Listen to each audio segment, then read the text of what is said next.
Bam! We're live. To my over there is Benny Griffin, and over there is Chris, antidote of a houndsman. And look at that, we already got people here. I just wanted to say the rumors of my death have been greatly exaggerated.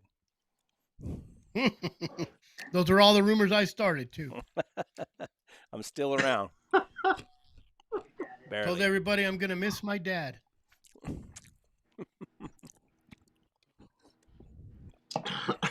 There's Missy, Missy's Armando, loyal watcher. Timothy Brink. Loyal watcher. What do you guys got? What's going on in your world, Chris? Oh, my dad took over a company, so I've been helping him out, So you're having to which work? cuts into my time. I brought all my animals down to South Arizona and hadn't been able to get out yet, but I'm gonna go out tomorrow. I got another video coming out Tuesday or Wednesday. Thanks, George. My last four my last days of the deer hunt. I'm on my 4th episode, season 1. How about you and So, Benny? I gotta say, me and Benny had a great trip that he arranged for me to Southern Arizona. It was great. Yeah. It was And the highlight of the trip, I finally got some hot chilies that are native down there that I've been trying to get for 20 years. What'd you call those things? Chiltepin. Not chili tapine, but chill tapine. Yes, all one word. Chiltepin. We hunted, now not just anyone can get away with doing this, but we lived for what, 3 days out of one frying pan. No, Brett. Saturday, Sunday, Monday, Tuesday. We got there Saturday evening, Sunday, Monday, Tuesday, and Wednesday morning. What did we do Wednesday morning? Benny, I can't hardly Did remember we just, yesterday. but anyway, yeah, it was one frying pan. It was And found in the dirt. he cleaned John. Oh, I think this will work. It'd been sitting in that house for like 6 years, and he just scrubbed it out. Well, scrub is, that's misleading, Brett. he got a little plastic bottle of drinking water, and he only used about a third of that bottle. And he put his hands down there, his fingers, and rub that in there. Get a little bit of the dirt off the dust. And then he did the same thing with the spoon, and he said, "I think that's good enough." And I said, "Looks good to me." And that was the last time that either the spoon or the skillet saw water. And we ate every meal except we also, I mean, Yeah. what an amazing trip. I got to go down. Sunday. We got to go down and spend a day with Warner Glenn and Kelly, and Yeah. they it's unbelievable. They treated us like kings. I mean, they had Red a carpet. 5-course meal and just unbelievable, unbelievable. So That's just how they are. I uh, had never met them in my life, and the first time I went down there to meet them, that's exactly how they treated me, and I just couldn't get over it. it was unbelievable. Then took us out there, showed us all his dogs and everything, and how old is he? 87 years old, and he'd been out that 87 years morning. old. Yeah, he made a circle that morning. Yeah. So refuses to grow old. just don't let that Yeah. old man in. Well, he's overcome a lot just in the last couple of years. You know, he had a real bad mule wreck. The they and he is not one to go to the doctor, and he radioed Kelly and said, "Hey, you need to send a helicopter to me. I got to go to the hospital." And she said, "Should I just come over there?" He said, "I'm telling you, I need a helicopter." And so he requested the helicopter because he knew he was in bad shape. And then he's just about healed up from all of that, and he broke a hip, had a hip replaced. And now, and this is just in the last, I think it's just in the last 2 years, maybe a year and a half, and he's making circles. No, I mean it's amazing, amazing. But These anyway, days, you can't get someone to make a circle because it's too cold.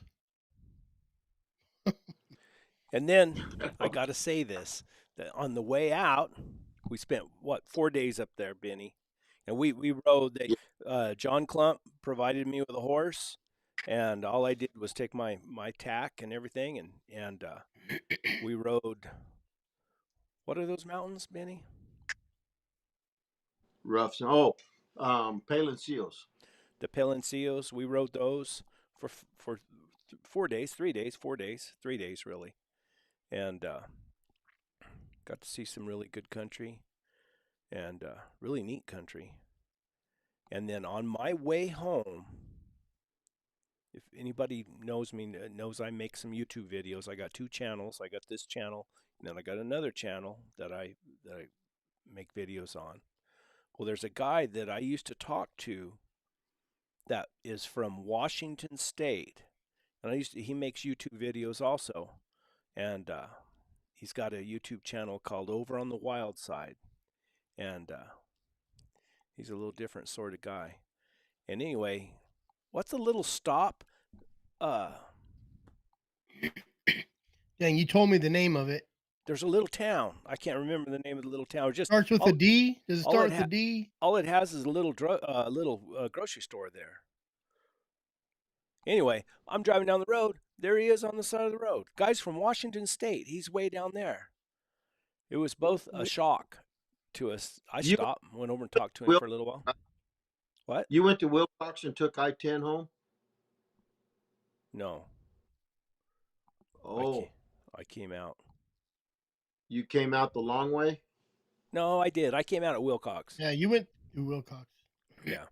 So was it Port? No, San Simon. It wasn't San Simon. San And I Simon's on the swear you said interstate. it started with a D. It's a little name. It's just a little bitty spot in the road. That's Anyway, in so Arizona. that was kind of amazing, kind of a heck of a coincidence. Let me go look. Oh, Benny can't stand it. Yeah, I'm looking. There, you got Benson. We don't know you. What do you mean? We Wilcox. don't know you. He knows us. That's Explain. Louisiana, honey. Oh, He's Benny. there. Thank God we got someone better looking. Yeah. I-10. You got Wilcox. All right. Was it in Arizona or New Mexico, Brett? Arizona. Oh, wait a minute. Might have been New Mexico. Where did I come I out thought you at? said. I thought you said Arizona, and I said I don't know that town. Or San Simon. Steins. Not Duncan. Road Forks. Anyway, I'll have to look and Gary. see which way I came out. I can't. I mean, that's part of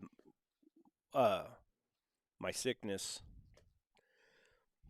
Is You were I have memory loss here. Not I well, mean you were just that one delirious. spot. You were delirious. Yeah, I don't know what was wrong. Walking behind your horse up that straight up and down cliff made you delirious. Maybe. And then we trailed a lion on top of this mountain out here, me and my nephew and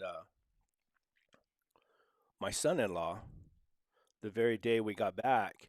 And of course, we weren't on mules, and I had to go to the top and then down the other side and then up the other side. And I don't know what happened. Benny is driving you guys crazy. It doesn't even. I'm the one I'm who's looking. there. I'm It doesn't even looking. bother me. I'm trying to beat Benny to it. There's a place called Olga, but there's not a. I've never Jeez ever heard of it. Louise, you guys are driving me crazy. Wherever he stopped, it wasn't a big name. It was like a 4-letter. It was. I thought it started with a D, but he was telling me the Well, story. I don't know. Olga got a business loop. They're big time. Bowie? No, not Deming. Bowie. I know Deming. Deming's not too far from the Or house. Bowie? Was it Bowie? I No, think it was, Brett. See, I went up. I came from Douglas, and I came up 80.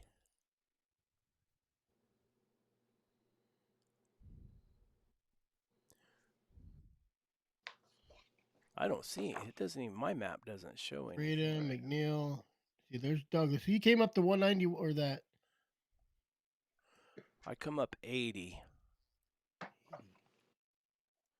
Oh, I see what you're saying over there.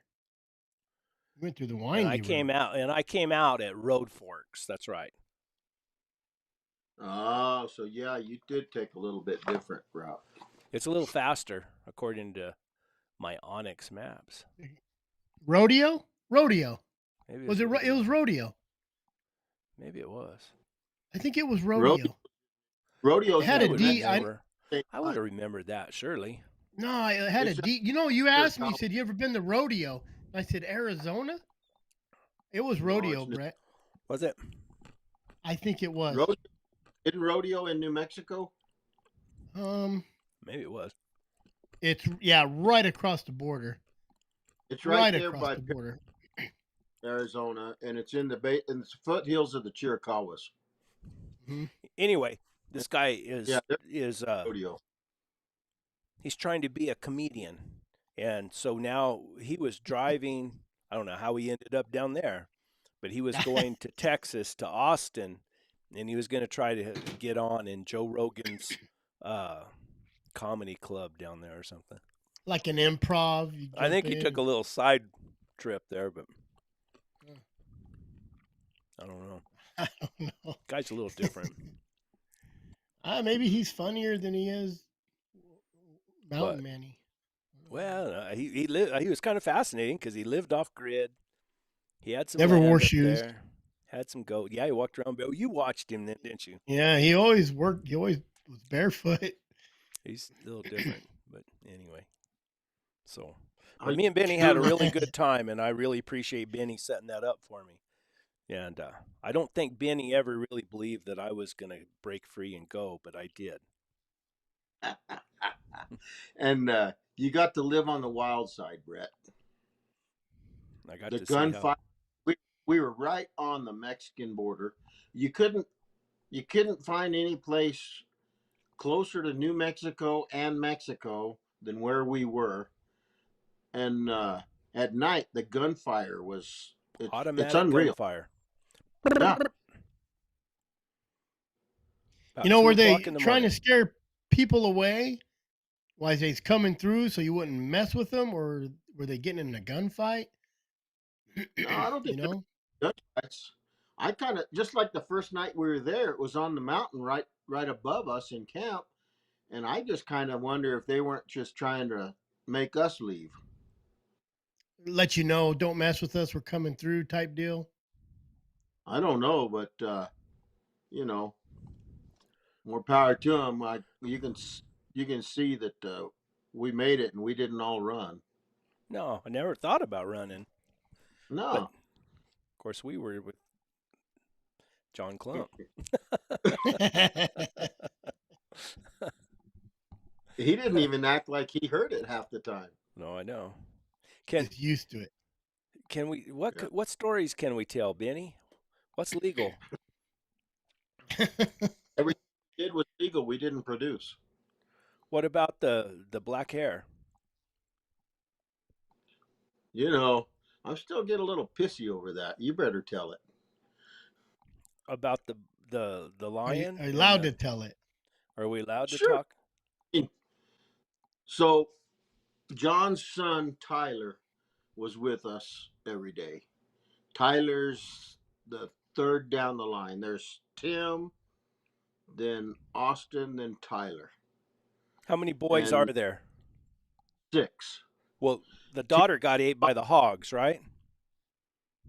Dora, the baby sister. She got ate by the No, hogs. Dora. She was the oldest of the bunch. She was older than Tim, because Tim said that he had an older sister that she was a real sweet thing. We got to straighten this out. You'd have to have been there. We were at I a can at kind a of guess. we were at a gathering, and we're all sitting there, and somebody said, "They're all boys. You don't have any sisters?" And he said, "Oh yeah." He said, "We had an older sister. Her name was Dora. She sure was a sweet girl." So, well, what happened to her? Oh, the hogs ate her. And I mean, this guy is just as serious, and everybody just goes, "The hogs ate her? How'd that happen?" Yeah, and just dead silence. Yeah, everybody quiet. And then he says, I'm just kidding. We didn't have a sister." That's But Tim. anyway, back to the black hair. Tyler was telling us, I guess we weren't in the pickup. What were we doing?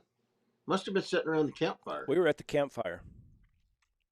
And he said that they'd caught a lion sometime, and he cuts them open to see what they've been eating to make sure that they're not eating all the cattle. And he said it had really weird black hair in it, And kind of long. smell. And he said as soon as he cut it open that the smell was putrid. His wife was there, and she just started throwing up immediately. And he said he just kept digging through everything in the stomach, and laid it out on a rock there, and there was long black hair, and there were some pieces of denim jeans. He said, I don't know if it was a whole shoelace or a big piece of a shoelace, and bones that didn't look like rib bones. They looked like fingers. Hmm. It was all laid out on that rock. And his wife, when we went to their house Wednesday morning, right, Brett? Yeah, yeah. Yeah, we had to go take the horses back. So we went to their house, and we asked her, and she said, "Oh, that was the nastiest thing." But who knows if that lion had eaten a Mexican national, killed it and ate, killed a person and ate it, or found one dead, or who knows? You know, people that think they know lions that haven't been around enough, they don't know squat. But I have seen lions that were scavenging on a dead cow, a pair of lions, and they were having to push the maggots out of the way to get to any of the meat. That was over there in the organs on the top, Brett. Yeah. And so it was just a story. You know, people disappear all the time, and who knows about those Mexicans coming across? Because Brett's probably got 3 hours of footage, of film footage, just filming their little kind of camp stayover spots. And They they leave clothes. I mean, Clothes, they water lighten their bottles, load. trash. Yeah, Yeah. blankets, coats. you, John loved you it. got Like, you good. got to see John. We're we're going down through there, and he says, "Oh, looky here. Oh, look at those gloves." And there's some gloves laying there, and he trades out his gloves for the gloves that were laying there. He said, "Those are better than mine." And then what did he do to that other guy or that other pile? He said, "They're going to come back looking for this." We found where there was a deer hunter had deposited his emptied his guts. How's that? Yeah. Left a white flag there, and left a brand new pair of gloves there, where he took them off to take care of his business. And John just, he's like, hell, this is just better than Christmas. So just so that he's not a bad sport, he took the brand new gloves and left those recaptured gloves for in his place. And he says, "Boy, He, won't that be clever? That guy won't know what the hell happened. What happened? His gloves changed." he traded up all day. Yeah. He did.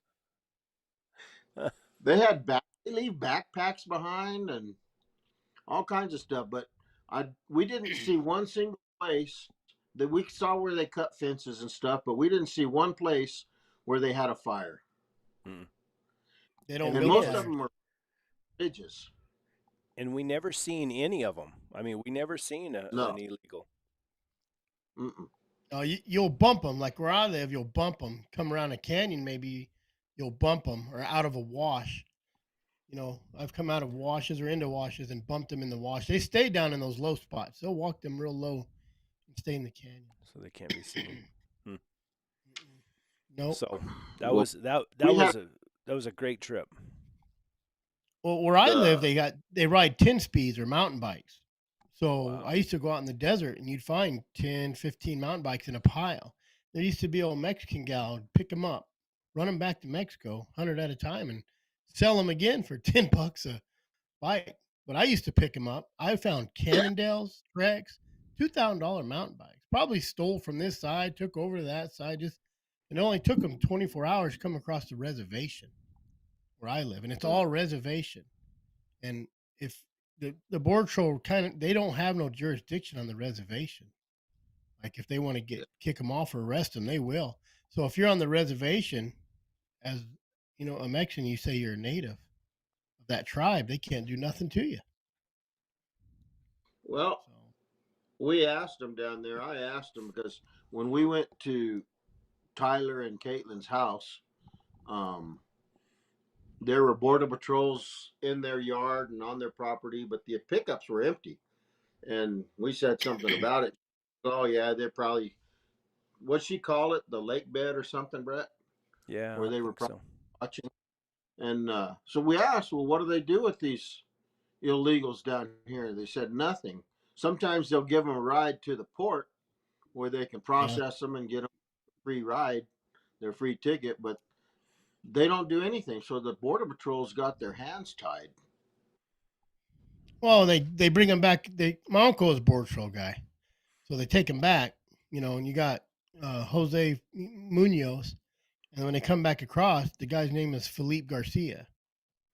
So you Oh, just change your name. They have no, and Well, all the time out here, we find vehicles. We'd find yeah, but they're not vehicles all the time. borders open. Um, that border wall, we were 300 yards from it, Brett, yeah, in places, yeah. and that thing looks to be like about 30 feet tall, and the top 10 feet It's amazing. is solid slick steel. They still go And over it. well, we asked Warner about that deal. How are all these Mexicans getting through, and what do they do about the water gaps? Because we could see a place where there was a pretty good draw, and it was all concrete, and they had a wall where it would back the water up, and then the fence went across the top of it. And he said, "Oh well, they've got big gates on all of those where there would be a water gap, and for the monsoon season, 3 months a year, they just throw the gates open." And so Mm. that's part of overcoming the uh, the wildlife corridors and back and forth all of that. But the Mexicans know that during the summer it's a free gate too. Sure. Hmm. Or they S- go under it. Speaking of Mexico, you asked me earlier if Benny, if I got to talk to Tony. Yes, Do you know Tony I have never. I've only heard of Tony from John from John? Have you heard of Tony, Chris? Tony Rivera? Rivera? No, I Rivera haven't. in that Nayarit, Mexico, Nayarit, Mexico. down in the jungles. We uh he's been trying to contact me, and finally him and I got together today and talked on the phone for about, I don't know, I bet we talked for 45 minutes, and he speaks English pretty decent. And he's 70, I think he's 72, 74 years old. And he's been uh, hunting jaguars. At first, just hunting them, and now he works for the people who are putting on the studies or doing the studies on them. So he helps tree them and trank them, and they collar them and they study them. Anyway, I guess he's probably caught as many jaguars down in Mexico or down in those swamps and everything as anybody around. He sent me a video. I tried to share it, and I can't. Let me see if I can get it to play.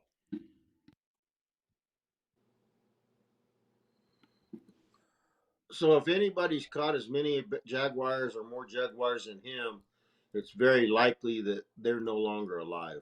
Yeah, exactly. Well, he hunted with Dale Lee. He hunted with Dale Lee.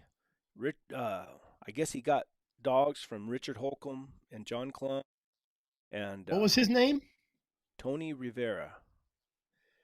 And he and I he bet I bet he's a kid in those pictures of Dale Lee's book. yeah, yeah, he talks about another man that he hung out with that was a helper for Dale Lee. And I was out with my dogs, matter of fact, this morning, and so I was trying. My dogs were trying to trail a little bit, so I was trying to pay attention to them and listen to him. But anyway, real interesting guy, and he's got a book that he's writing, and he's getting it translated into English right now. And there's a company out of Tucson that's doing the work for him. Uh, Thompson, Brian Thompson, something, I can't remember the name now. But anyway, he wants me to go down to. He said if I could get down to Puerto Vallarta, and That's easy. Yeah, yeah, that's easy, Brad. and then he'll take me into. He'll take me, and I can go film him hunting. Film them with the Jaguar study, hunting jaguars for, I don't know, 4 or 5 days, whatever, down there in the swamps, and he wants me to interview him. He said, I want to tell my story. He said, I've been doing this a long time, and I want to tell my story. And I think it'd be really, really interesting. But dadgummit, these these interviews that I make, I don't, I mean, the way we do it right here, we all get together and talk. That's a lot of fun. I mean, doing it online. But there's nothing like sitting across from somebody and sitting there and recording it and talking to them. Well, for me to do that, I'm on a fixed income now. I'm retired. Uh, Yeah. it costs me money. So if Yeah. anybody out there knows any sponsors that might be willing to sponsor some things like that, it would be great. I've tried to contact some dog food companies and stuff. For the most part, they're they're not as interested as I'd want them to be. No, I mean, I had what was that one? That and they were good people, and it was good dog food. What was the name of it? that was Who was that? not Joy. Value Pack, Value right? Pack, and they were good guys, but they had a distributor here locally, and he had to they have to send it to a distributor. I don't know Mm-hmm. why. And then the distributor, I could just tell he was kind of, and he wasn't getting anything out of it. And here's this red-headed guy with a bunch of hounds showing up and loading up a ton of dog food at a time right out of his little shop, and he's not getting a dime out of it. So I can imagine that, I could tell it was kind of irritating him. And so anyway, they Well, were good. when I had that pizzazz dog food, and that's where you and I met face to face. Yep, first time. I I bought 5 tons at a time because that's the only way that it made sense because I had to bring it in from Iowa. And Hmm. I didn't make a deal off of any of that. I just needed good dog food for me. I was feeding 18 hounds, and dog food's important. Sure. And so I had this dog food, and I was just moving it to people I knew for even money just so that it allowed me to get the dog food too. And at that time, Sam Derringer was a distributor for them, and they talked about setting me up that way, and it would have been okay, but I had to buy a semi load at a time, and I finally got disgusted with the whole deal because there were people that accused me of making a bunch of money off of it, and I think back then I was selling it for less than 50 cents a pound. It was a good buy, and it was really good dog food. It was outstanding. I haven't fed any dog food that compared to it No, ever. no, that But was that was good. for some of Yeah, those, you know, they're already, you can't buy dog food. You could at that time you couldn't buy dog food, especially good dog food, that cheap. And then they come in and there's always got to be a bunch of pendejos that give you too much grief that's not born. What's kafara? Kafaru. I have one of Kafaru. their packs. Oh, They supply. And I speaking of that, let's do this real quick. I do have some sponsors, but the Yeah. majority, I mean, let me do this since I'm here.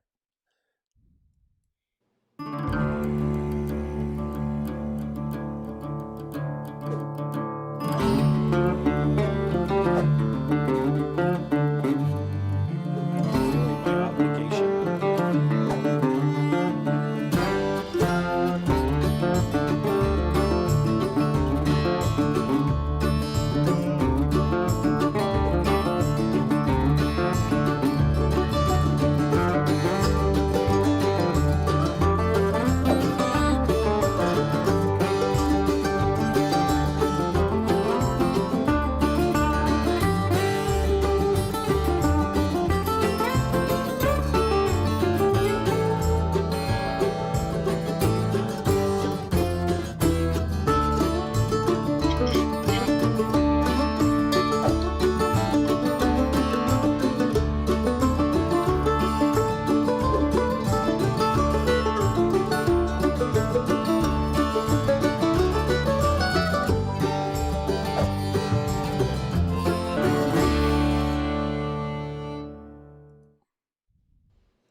Now I need to explain with these sponsors that I have.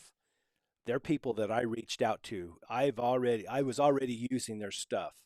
I mean, except for Ellis Tint and Canvas, they sent me. What they did is they sent me a bedroll, and Did they? yeah, they did. I contacted them, said I want one of those cowboy bedrolls, and because that's what you had, isn't it, Benny?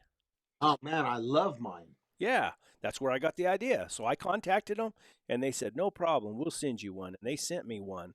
So I said, well, I'll put you on as one of our sponsors, but uh, also Mountain Ridge Gear. That if you ever look at on my saddle, I have those they're not real cowboy type stuff, but they're tough.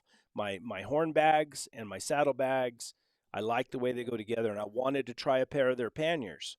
So I know the guy, and I've talked to him quite a bit. And I said, hey, I'd like to try one of your set of your panniers, and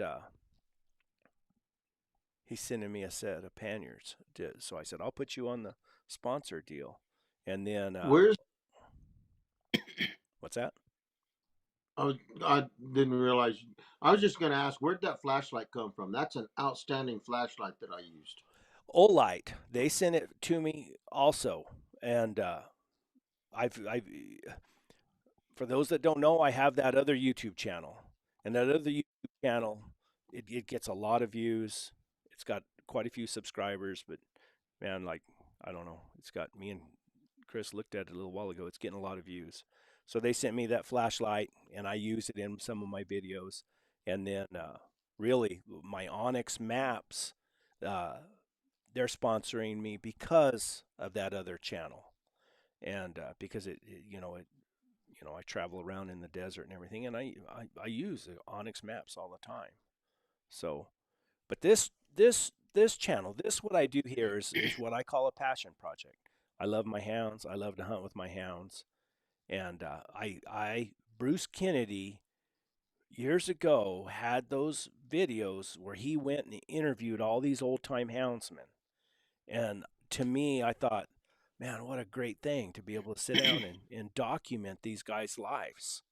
And he went around Ollie Barney, uh, Wiley Carroll, uh, uh, who else? Benny Sewell. Bunch, Sewell Goodwin. Warner Glenn, didn't he? He did Warner He did. Glenn. He was the first one to do Warner Glenn, Terrell Shelley, and I mean, and I was fascinated with it. You know, I was working in Tucson at that time, and I got to go by and sit down, and me and Bruce hit it off real well.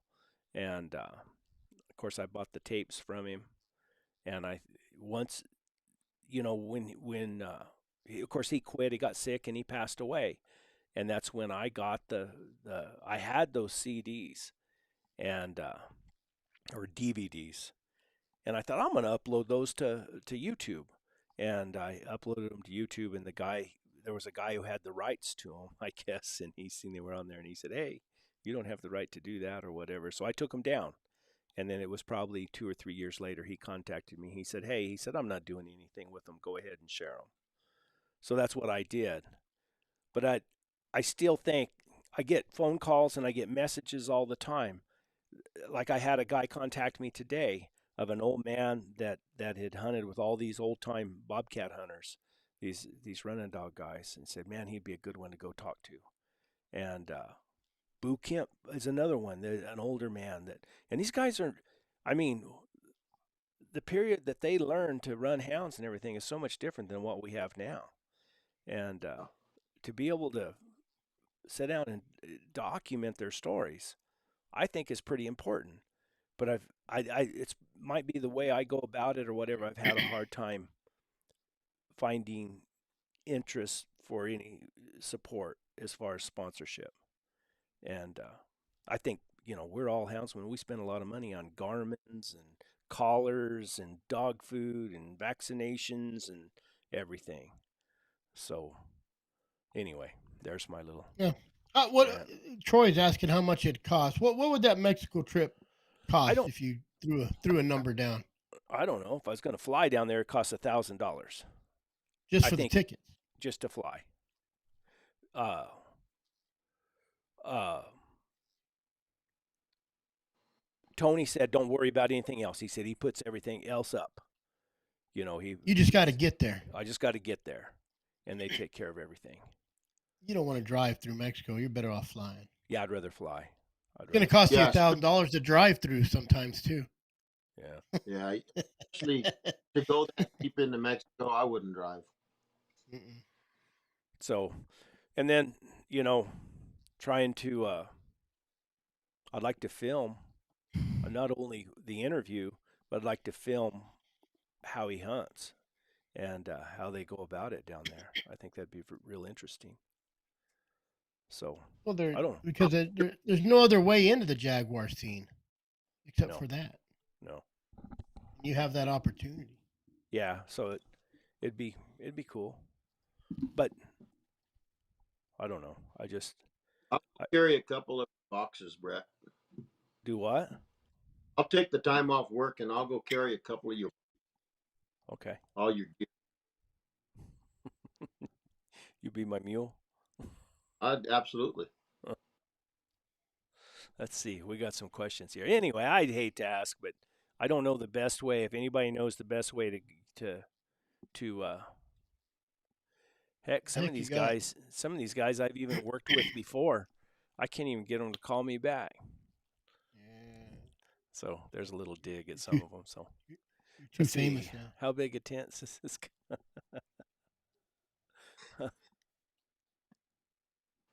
Timothy Brink cost another 1,000 or so. Well, you know, my effort is worth something, I'm sure. You got 2,000 subscribers on this channel. So if I know. everybody just threw in $1, if everybody threw in $1, If everybody would commit to $1, they wouldn't even have to pay me until I come back. I would carry the bill. I would carry the expense until I get back, and everybody said that it was worthwhile. You know, you can do a fan funding thing, you know, where it's crowdfunding. You put up this page, and then I think the deal is that everybody pays or they commit to it. but then the money's held right there until you actually fulfill your obligation. Kind of an escrow account. Yeah, something like that. Oh yeah. I would rather just Garmin call me and say, "Hey, we'll pay you this much to do this." So, You know, You are know they what? using Are they using Garmin's down there? They got to be using something to oh get yeah, I'm around. sure they use Garmin. Are Everybody they uses. catching them with dogs Yes, Yeah. that's the way Tony does and it. then collaring them? Tranquilizing. Look at that. We're gonna There's have to get Johnny. Benny to grow some hair on his chin.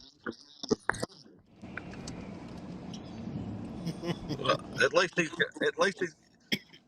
he's got some on his face. He's not a total slicky. No, I gotta grow some on my head to offset the rest.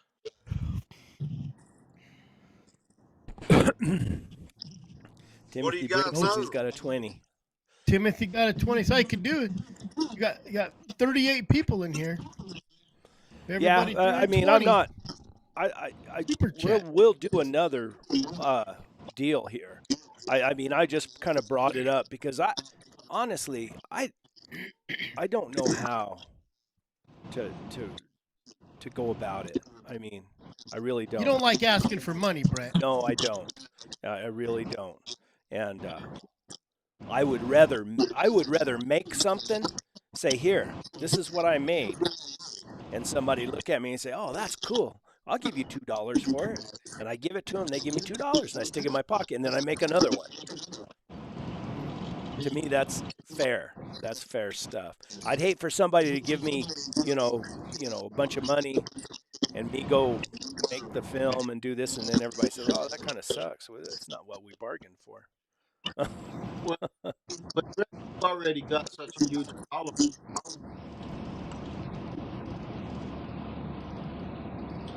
Oh, something happened to your audio. Oh, I think John. Your Yeah. truck's making too much noise, and it's blocking everybody else out.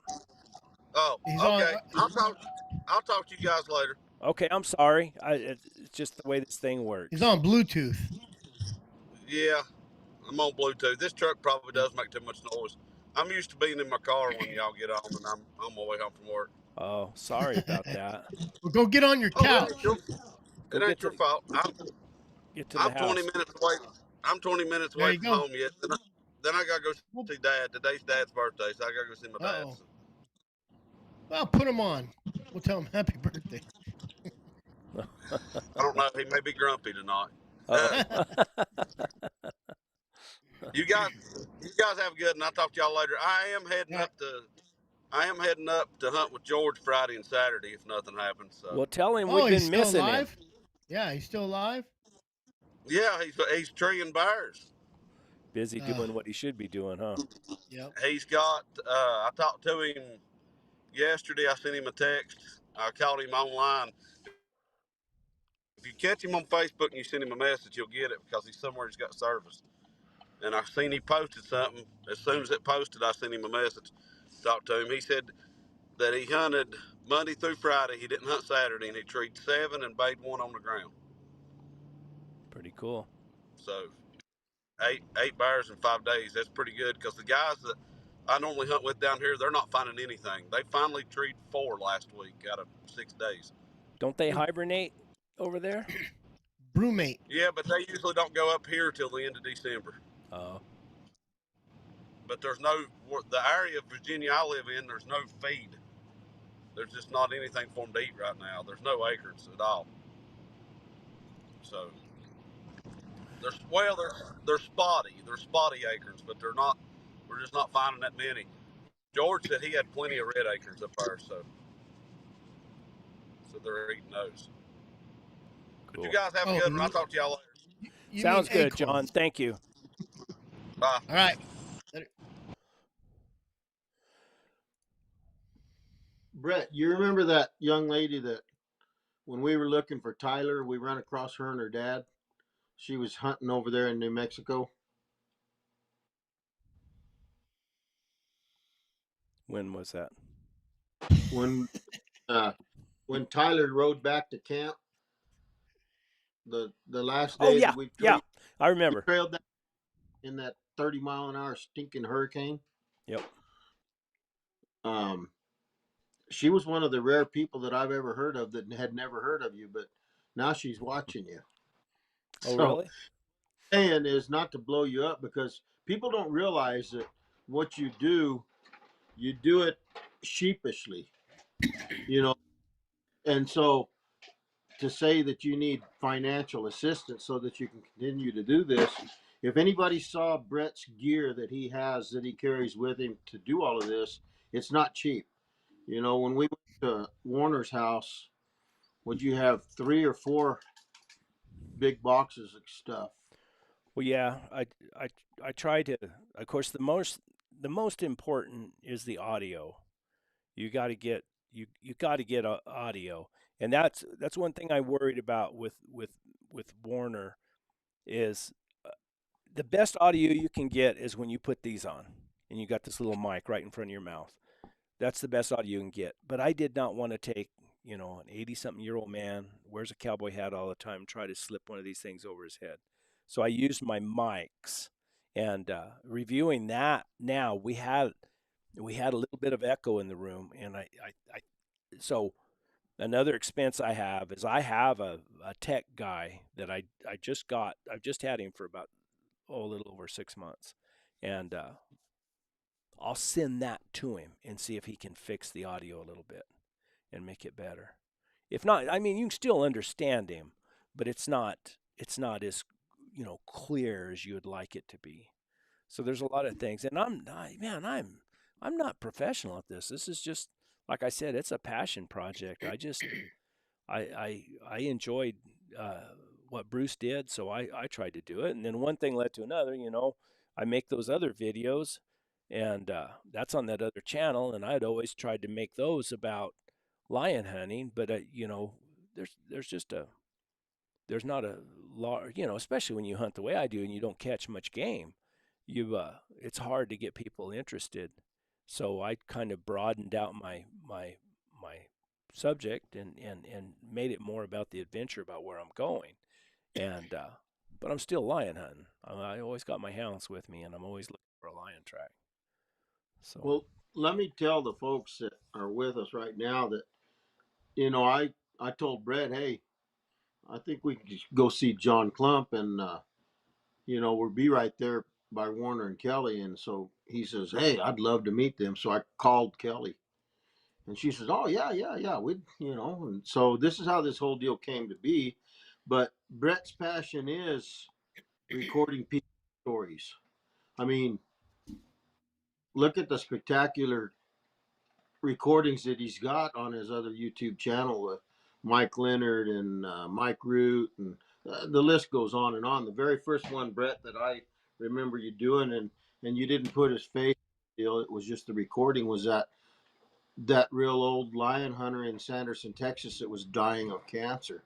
And I mm, thought that was just so awesome because I'm one of these people that if I want to meet somebody and I want to know what they're doing or where they came from, I find out where they live and I kick in their front door and I say, hey, talk to me. But Brett, that way, we were at Warner's house on the Malpai Ranch. And like Brett said, they rolled out the red carpet. They treated us spectacular. That's just what they do. They gave us a meal that you could get in any oh highfalutin man, restaurant if you paid plenty of money for it. And then they said, just keep eating, you yeah, know. and I did. And Brett You got a did. doggy. But You got a doggy bag for that? Brett was not going to ask Warner about interviewing Warner. He just said Brett's attitude that day was, I'm just so honored to be here. I'm not going to pollute this whole deal by pushing my limits. And Warner is the one said, well, Brett, do you have anything? Would you like to tape us talking or anything? And Brett him hawing around. And I said, Warner, the answer is yes. Brett would love to do that. And Brett's going I to do that. yes, I said, in fact, we've got the stuff in the pickup. We'll go get it. And so they rearranged the furniture there where we were sitting and did everything, got it all set up, and that's how it went down. But you guys need to know that as much of a passion as this is for Brett, he's not a bully about it. And No. so the fact that he says he needs some help financially to go to Mexico, that's a big deal. Well, yeah. And then, if you're a dry ground lion Brett's hunter still trying not to. and you're in the presence of Warner Glenn, I Yeah. mean, you're pretty much in awe. I mean, I'm sitting there with this is Warner Glenn, this is but he treats you just I mean, he was You're asking just me he was you asking just me questions. yeah. He wants So, to know as much about you as you want to know about him. yeah.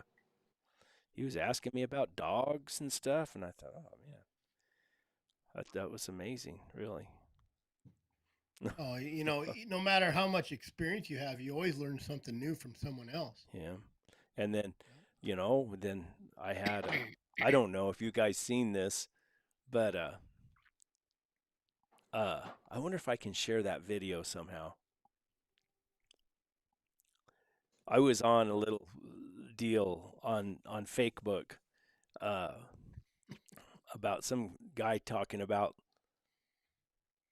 he was talking about the scent and the lion jumping in a tree or something like that. And then Oh, someone else talked about a lion scent or whatever.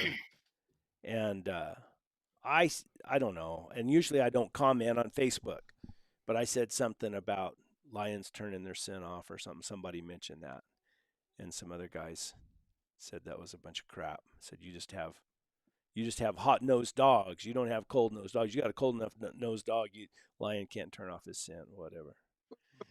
And And they don't know what the hell a cold nosed dog looks like. It's not coming out of no, a damn.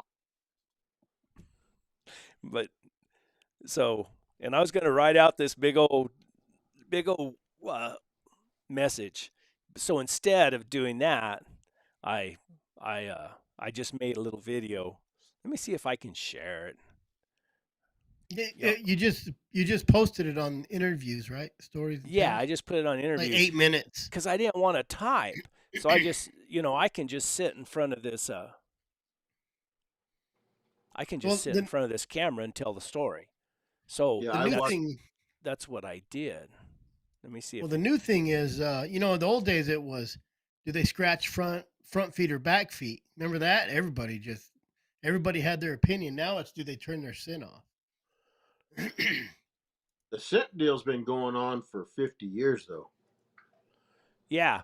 Matter of fact, I talked to Steve Smith about it today again, and he just said that of course, any of us that follow these stinking cats around out here in the dirt, we know that something happens.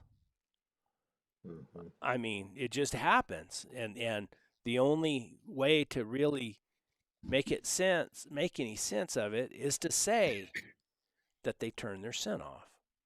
I Do mean, they turn it off, or do they shed something else? Do they protrude another scent that throws a dog off? who knows? That's the Yeah. problem. Something happens, and the dogs lose the ability to pursue their quarry. Okay, I'm going to share this video right now. Okay, Go just ahead. because. We're gonna get it over with now. Brett's telling us how Yeah. it is. Well, it's easier for me to do it this way. Make sure you can see it. Can you see it? hmm Is it big Yeah. screen? One Okay, Brett's bad enough. here's the Now story. there's two. All of us who have hunted lions with hounds have always heard the stories about uh, lions turning their scent off. And I used to joke around. We'd be trailing a lion and trailing pretty good, and then all of a sudden, the dogs just standing on their heads and they can't go anywhere. And I would joke around, and say, "Hey, these are flying lions." The lion just walks on the ground so far, and then he decides to just fly away, and they can't trail him up through the sky. Anyway, and if you talk to any of the old timers, they'll all swear that lions can turn off their scent. And if you read Steve Smith's book, he talks about it. And I'm sure those of us who've trailed and hunted lions for any length of time. I don't like that, guys. The audio's terrible there. So I'm going to turn it off. I can tell the story again. Anyway, let me fix this. Sounded good on my side. Did it sound good? It sounds terrible here. Brett. Did it sound good on yours, Benny? Yes, it did. It sounded good. Yeah. Oh, I I'm think it's sorry. just your computer. But anyway. So Steve Smith talked about how hard it is, when you to jump a lion out of his daytime bed. So you're trailing, then all of a sudden it gets tough. Well, that lion's probably bedded down up in there somewhere. Well, how come it got tough? Because when that lion goes to bed down, he goes to sneaking. He turns off his scent.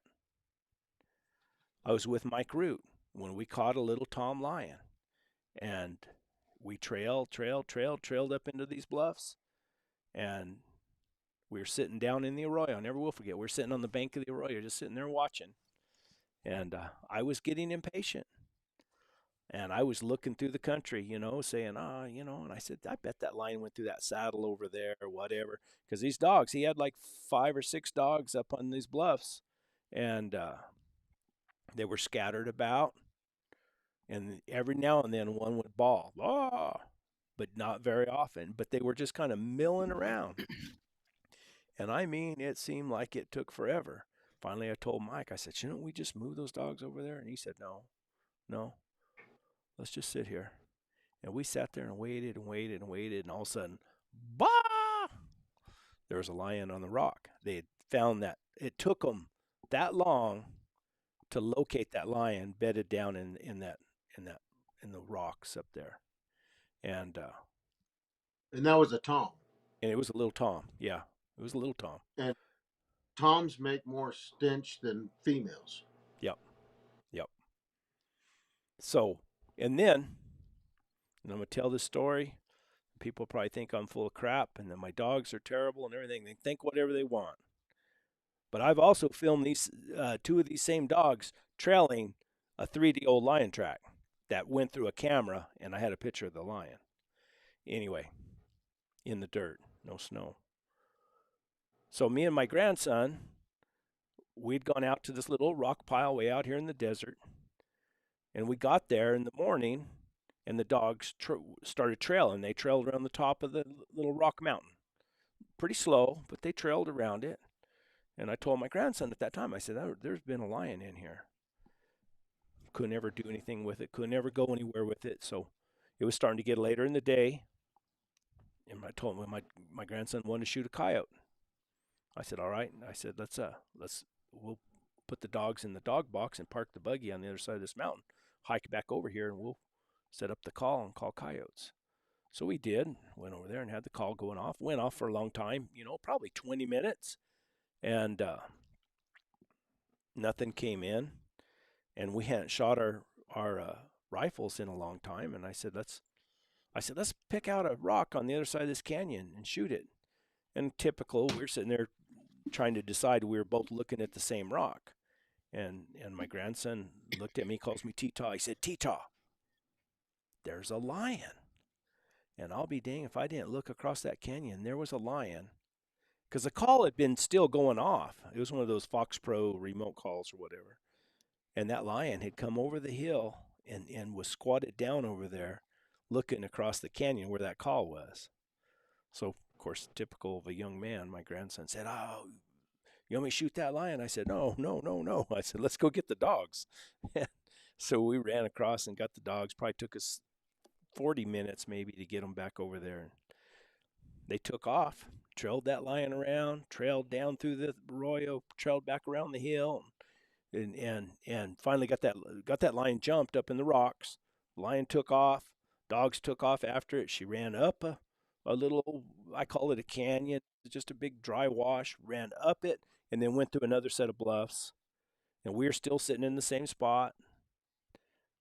When she went up through those other bluffs, the dogs got hung up in those bluffs for a little while. They couldn't get through there very fast.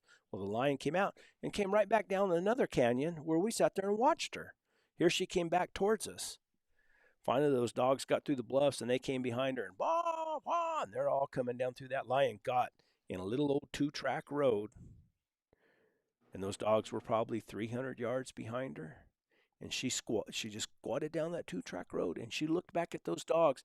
And when she left that 2-track road, her belly probably wasn't that far off the ground and she was just going like that. And she went right down this little old cut, moved up through some rocks and went over. Then we lost track of her. When those dogs hit that 2-track road, they quit running and they started trying to find her track. And they could not hardly trail her. Right where she squatted down. Right where she squatted down. And And right then, I told my grandson, I said, Leighton, you just witnessed what all these guys talk about, these lions being able to turn off their scent. Now, I don't, turn off her scent. What does that mean? But she quit leaving near as much scent or changed it enough where there was some confusion, but something happened. I know that. there's probably 100 stories out there where a guy says we was right behind a lion. We got to a spot and we seen the lion, same as yours. May not have seen her squat down, but they seen that lion ahead of their dogs 100 yards, and then all of a sudden they're just standing on their heads. There you go. 100 stories. But people will tell you you're full of crap. So let's go back to our clump adventure. Okay. It was Monday. When did the dogs? Monday, the dogs trailed and trailed and trailed, and they get up through this real brushy country, and it wasn't conducive to finding a track, and there were no scratches. But we could see the dogs hung up in this real rough piece of a mountain, a big rock pile. Bluff's not the right word, is it, Brett? Just a big rock mountain. Man, it was pretty bluffy.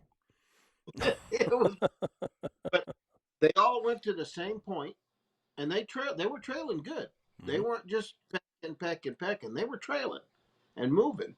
And they got to the same place at that base of that rock pile and could go no further.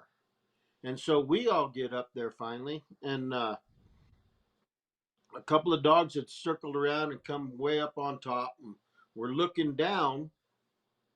There wasn't any, they didn't trail on top at all. And they were looking down in the same place where the dogs quit trailing. And I'm convinced that there was probably a female lion in that rock pile because there was no scratching and no care, But anyway, she might have had kittens. There were some big holes and some big cracks and a jumble of rocks halfway up. No dogs could get there. We couldn't get there. I guess a mountain climber could with some rappelling gear. Yeah. But there were two dogs, and especially one of those little black hairy dogs. And just kept staying right there. That little black dog stayed there, what, Brett, for an hour? Yeah, just right there. And just kept looking down, and every now and then he'd act like he heard something, and he'd tweak his head, and he'd bend over and try to look down in there farther. And these aren't hounds.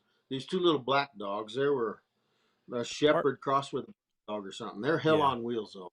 Oh, man. But they were with and feisty little outfits. But there was a hound and that little black dog that wouldn't leave that spot and kept looking like something was getting their attention, but they never could see it. And so that was in the morning. So as it was warming up, that scent should have been rising up on that mountain, But there was nothing for those dogs to smell. And they did not want to leave that spot. Well, wasn't it the next day we trailed that tom? They trailed that tom that was just a few hours old that was scratching up the country. Letting everybody know he was there. Absolutely, and a nice big scratch. And I don't know how far the dogs carried that deal until that's the day that the winds were 30 miles an hour plus. That was on a Tuesday before Thanksgiving, 2 days before Thanksgiving. And the moment that lion, he knew where he was going to bed down. He made a 90-degree turn out of that canyon and went straight up to one of those nasty rock piles full of brush and everything else. And the dogs trailed just fine until they got to that point, and then they had trouble, and then the wind kicked into high gear and didn't help anything. No. But that was a that wasn't I wouldn't call that a night old track, Brett, because there were some of those scrapes in that wind that didn't have but two or three leaves laying in them. Yeah. The book, Steve's pretty tight about the book. He hasn't made it available to everybody, and I just happened to be lucky enough to get a copy of it. I don't even know if he has any more copies left. I think Probably I he only made 100 copies. Yeah, I think Jason Doobie with that has Full Cry magazine now. I think Steve gave him permission to print some articles or some sections of that book in the Some stories. magazine. Yeah, some of those Okay. stories. So that'll be good. That'll be pretty cool. Uh, then what? I got another. Oh, we got a howdy. Howdy. That's Molly. These That's guys, Molly. That's my partner in crime there. PI Oh, stuff. oh, cool. Steve's So one of those guys that doesn't want any turmoil. He doesn't have any time for arguing or you know, Steve's been around and he's hunted with some of the best and he's covered as many miles as anyone and he's got as good at dogs as anyone living today. And he's one of these guys that if you say, well, I think you're full of shit, pound sand and don't ever talk to me again. he don't care. Exactly. Yeah. He And don't that's care. one he didn't make a big production out of that book he wrote. Mm-mm. No, he's a good guy. I got to go over there now. I didn't. Someone mentioned earlier if I could interview Steve Smith. He doesn't want me to. Now he participated in another interview. I interviewed Jim Bueller. Jim Bueller. Him and Jim Bueller are good friends, and I Yeah. interviewed Jim Bueller, and Steve was there, but and Steve participated some in that interview, but I cheated. I I got him primed up a little bit. I took some interview lubrication. Well, and Steve was telling Bueller, you could hear him in the background in that interview. Well, what about this? What about that? And so you He was finally said, well, prompting him. yeah. Steve's as good a guy as there is, too. We talk about Warner Glenn, and Warner Glenn's a class act. But Steve, it's a different deal. Warner treats everybody that way. But if you're on Steve's friends list, you don't have a better friend alive. Yeah, no kidding. I was gonna try to. I can't remember. First time I talked to Steve. Oh, first time I talked to Steve on the phone. Called him, and I had a dog that came out of his stuff. And my wife's home. Oh. Anyway, I called him. He didn't know me from Adam, and he was polite. He wasn't. He wasn't. He just didn't. I imagine he gets a lot of random phone calls from people, and I was talking I'm to one him. of them. Yeah, and I was talking to him about dogs and this and that, and I said, well, I said, I guess we're all looking for one of those newt dogs Henry McIntyre. like Henry McIntyre has. And because the story on Newt was you just took him out there and turned him loose, and he went and found you a mountain lion somewhere. And Steve said, well, I'm the one who sold Henry that dog. I said, oh, okay. But then I guess Clark Richens is the one who traded him and Steve traded dogs a lot, and if you hear Steve talk about Clark and then Clark's story, Clark has caught tons of lions and has Clark's a good dogs. yeah. Clark is a quiet man, very extremely knowledgeable, and once again, he's another one of these guys that if you just sit across the table from him or enjoy a campfire with him, you'd never know that you guys didn't know each other. He's just Yeah, one of those kind of. yeah.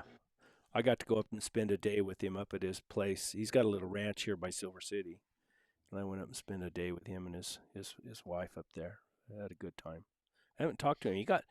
I think he kind of got sick or something with the COVID or something, like someone else I know. I didn't know Oh, who Steve Smith was, and then I was doing a hunt down in Tonto Basin with the cancer kid. Someone said, "Oh, call this guy." I didn't really know he was that big of a legend. I just called him and he answered, and I said, "Hey, man, I'm doing this hunt. If I'll try to get over there." I guess he had some other stuff going on. He says, "If I can make it over there, I'll be over there." That's like 10 years ago. Mm-hmm. when But yeah, I didn't know it was the same one until you guys started talking about Mm-hmm. Brett. You did that well, interview. I'm like, there's same only guy. one that's 6'8". Yeah, he's 6'8". He's a huge I've man. never met him. Just talked to him on the phone. He's a Well, huge man. if you run over to Payson sometime and you're in Walmart and you see this cowboy that's this, he can look over the top of the shelves in the aisles and see who's over there. That's a good possibility. It's Steve. And let me make sure I'm right about this. He's never owned a television. I don't know. I think he told me he's never owned a television, never has watched TV. That's something that people don't realize. Steve, ever since he was a young man, he was extremely he was well thought of in the hound community of the good, the top notch hound hunters. Um, when Dale Lee quit hunting, he gave Steve his pack of dogs just to keep hunting them for him until he sold them. Hmm. And so for people's, these guys, they've all heard of Dale Lee, but when you stop and consider that Dale Lee thought enough of Steve Smith to say, "Hey, Steve, I want you to take these dogs and hunt them. I don't want them sitting around the house getting fat." And another thing is Dale's last dog. I think when I was on here the first time maybe, Dale's last dog, Joe, his last lead dog, came from Terrell Shelley, directly from Terrell. Hmm. That Joe dog. Then I think they ended up selling Joe for $7,500, and that was in the '80s. But Steve hunted when Roy McBride died here recently. The McBride family asked Steve to go attend the services. When Bill Workman died, the family asked Steve to speak at the funeral. When Steve, he tried to and he couldn't. Steve, the people, like I said, the people that Steve has on his friends list, he'd do anything for them. And him and Bill were so close that he couldn't even speak about anything with Bill while knowing that he couldn't see Bill ever again. And it's going to be ugly when Larry Hendricks finally passes away, because those two, Larry's 10 years older than Steve, but I don't think, there's a guy or two out there that'll get all bent out of shape, and I don't give a rat. They can pound sand. But Steve absolutely was Larry Hendricks' best friend that ever was. Yeah. That's why it's important. That's why it's super important, because I don't think you're going to ever get any of this class of houndsmen in any of this new generation. Not at all. I mean, you got good guys that can hunt. Mike Bency, Mike Harris. There's a bunch of guys out there that can hunt, but not that caliber. Never again with that caliber because every nowadays it's this. It's that Yeah. the technology has wiped out the houndsmen as far as knowing your dogs as good as you had to. And not only knowing the dogs, we always say, you know your dogs, but you knew the game. You Yeah. knew what the lion did. Just like I always ask Brett to say this again when he told the guy, "You're not a lion hunter." That story, that's it. That there is no lion hunters, snow hunters, guys just on their buggies running around with their GPS. You don't know what that game's doing. You're relying on the dog, not your skill or your knowledge of a lion or a bear or whatever you're chasing. I think it There, is Well, simpler now. and I think with all the technology we have now and the technology people use, that to be a successful dry ground lion hunter, Mhm. I mean, it's just there's a set of skills that people aren't willing to take the time to learn because they can use all these other ways to cheat. And now I call it cheating. It's not cheating. It's just, but what? But now, would Dale Lee have done that? I'm sure he would have, because he was trying to make a living with his hounds. Well, well, yeah, sure. but wasn't he kind of dabbling in the Tritronics, Oh yeah, right? He He's the was the one. So list. He's the yeah. only reason this. Hmm. So yeah, he would have. I bet you if he was 20 years younger, he'd have a GPS, or you know what I mean? but see, I think a lot of social media it creates a lot of I guess you'd say jealousy. I mean, just like me posting that little thing about lions turn their scent off. I was just telling, my observations and what I had heard. I'm not blowing my horn or anything like that. I'm just saying that. And yet I have some guy come on there and tell me, "Oh, your dogs are just not cold nosed enough. They're all hot nosed and everything." Do you think somebody would have been sitting right there in the same room with me and said that? Oh no. No, keyboard warriors. They need a damn punch in the mouth and they need their fingers cut off. Hey, I've always said there'd be more respect if you could punch someone in the mouth. Or he could have been a little more respectful and said, "Dad, gummit, I just have a hard time believing that. Are your dogs, got good enough nose?" And I could have said, "Well, I've trailed 3-day-old lion tracks before. I think it's cold enough, and I've caught some lions in tough conditions." But you could go Well, back and forth and have that conversation. But the way things come across on social media or oh Facebook especially, it comes off as insulting. I mean, maybe it is insulting, and uh, and then also it creates a lot of people who try to blow smoke rings up other people's butts. yeah, a You simple text can be misconstrued. know, sure. 100%. 100%. And I believe that the reason that things are so different and they won't go back is because today, with just like what you're talking about, the camera, telephone calls, and everything else. I mean, when a lion steps in front of your camera 3 hours from your house, and within a split second, you've got a picture, you know, you know exactly what's going on. But to me, that's the end result is somebody is trying to produce a dead lion. Yeah, They're not doing it to learn the lion. They're not doing it for the benefit of the dogs as much as and I know everybody's going to get their knickers on, but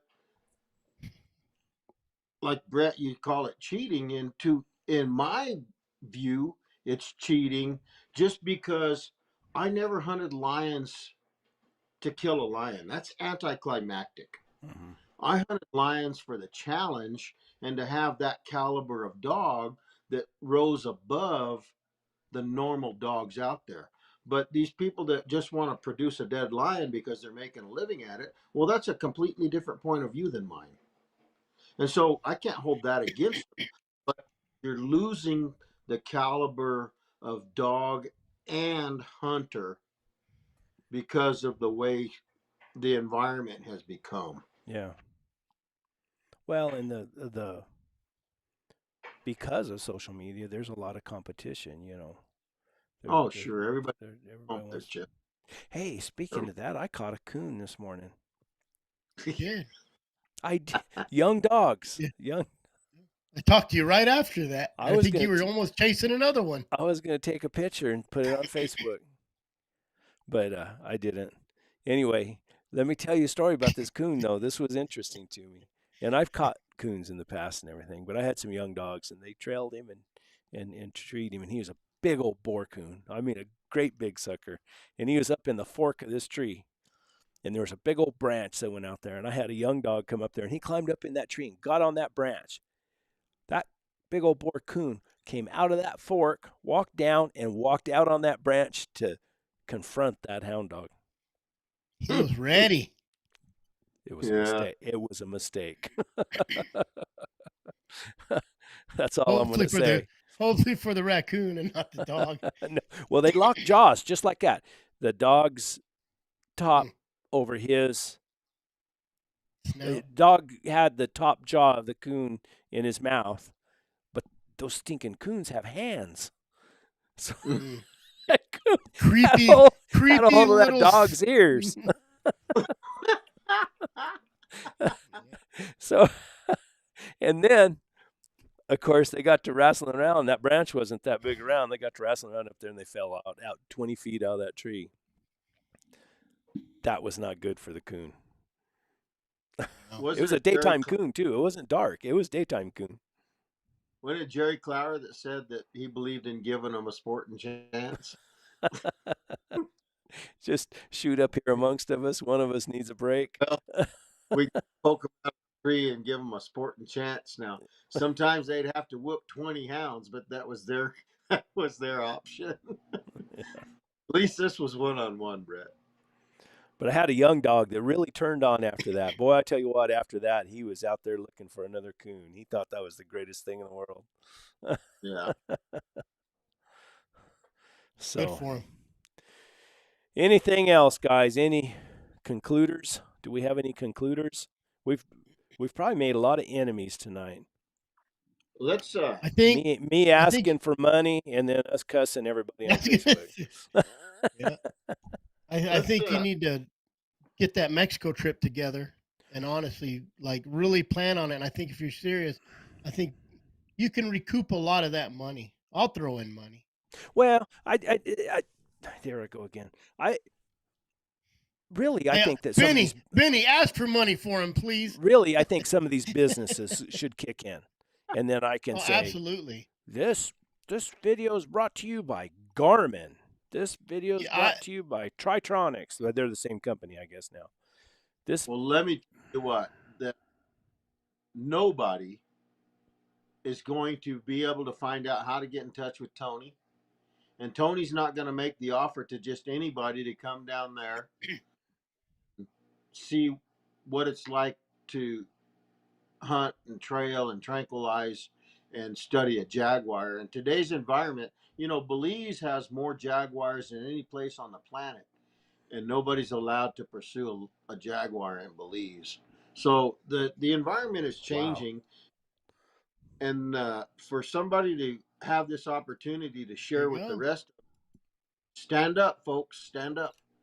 I got $20 already. Thank you. $20. Hey, I got a $10 super chat last Wednesday. Did I was you going to really? tell you about that. Yeah. Thank you, Timothy. Hey, I'll put it in the Jaguar fund. Hey, let's tell one more story real quick, Brett. Uh-oh. We got a little time. There's always time for one more story, Ben. What story we got, Benny?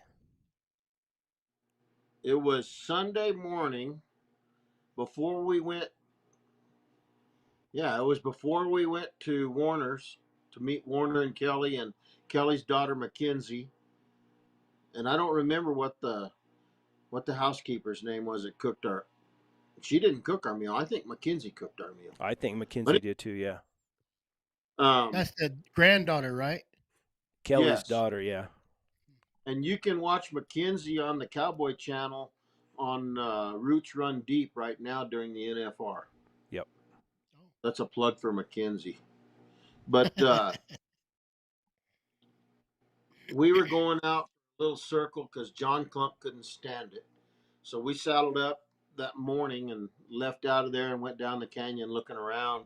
And all of a sudden, there was a big blow up, and the dogs went crazy. And those little hairy black dogs were yipping and screeching and carrying on. And they run up on the hillside, and a real big, I guess it was an oak tree, huh, Brett? Yeah, I think so. Yeah. And we couldn't see across there. And I saw this varmint jumping through that tree, and I said, "Oh, they got a Coatimundi." And about that time, the Coatimundi jumped on the dogs. And we don't know the outcome, but there were those two little black dogs, each had They're bites tough. on them. One of them had a bloody neck and a bloody mouth, and the other one had a bloody hind end. So I think one was getting the Coati's attention so that he'd turn loose of his brother's butt. But we never did find any Coati. We didn't go looking for any Coati or any of that, but there was a little bit of ruckus to get our hunt fired off the very first morning. Yeah. What are these dogs? Either you said they're just little mutts, or I don't know. John was he was high on them. He liked them. I mean, they're like the tornado, the Tasmanian devil on steroids. They were These two, yeah, everywhere. They were here, they're there, up there, down there. they're like little monkeys. They're really yeah, cool too because they're really curious and nosy.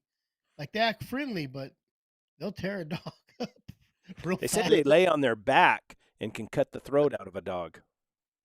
Like a their hair. cat, just like a It's like feral cat. kind of a terrier, isn't it, Brett? They're kind of Oh, those wiry. dogs.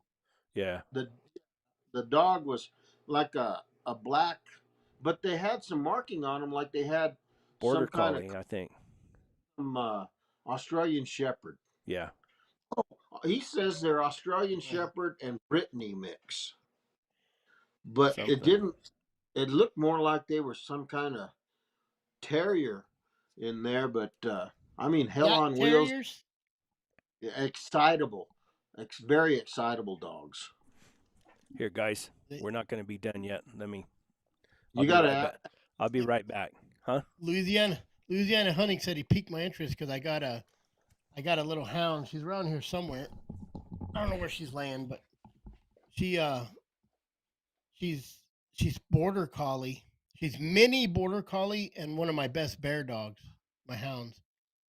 And she's just she ain't gonna be big at all, you know. I was trying to get one of them little Jag terriers or whatever, and gosh, they Yeah, want $700 for them things. And everything. I've just never bought dogs. I've always traded, whatever. But so I had this, and I got 6 dogs out of it. I gave 2 to a buddy of mine. He gave one to his sister. He kept one, and it's a ferocious little. They're only like 4 months old. Mine that I have, Stinker. Look, he already put it. Mine that I have, Stinker. I have her down here south with me. She's like my house dog, but out front she's gonna hunt. But my dad said, "Hey, your dog's out front treating a cat because they got a bunch of feral cats around their house." And she had a cat treat in the front yard at 4 months old by herself. So Whereabouts kind of a are you?